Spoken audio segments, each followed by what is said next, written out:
सोयराबाई तिथे होती आणि पुतळाबाई आणि सोयराबाई या दोन्ही चुलत बहिणी, त्यांचं पटत नव्हतं म्हणून ती पलीकडे राहत होती. आणि इथे जी होती आता ती इंग्लंडची गुणवंताबाई, जी औरंगजेबाने नंतर पकडून दिली. सोयराबाई, गुणवंताबाई आणि त्या ठिकाणी पुतळाबाई. आणि शेवटची जी रूम आहे म्हणजे हे आहे काय BHK ब्लॉक, तो हिचा सुनेचा, येसुबाईचा शेवटचा. इथे समोर जे दिसतंय त्याच्या पलीकडे गार्डन होतं. हे खूप असे तिकडे पुरुषांना अलाउड नव्हता.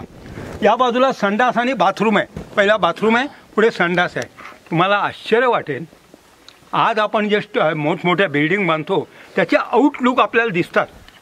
महाराजांनी ते कणसाई त्या दगडांमध्ये खोदलेले आणि ती विष्ठा खाली पडल्यानंतर खाली असा चौकोनी एक हे बांधून त्याच्यामध्ये मग माती टाकून ते खत करायचं, सोनखत, आणि त्याच्यावर समोरचं गार्डन. हे कुठेही घाण व्हायला दिली नाही.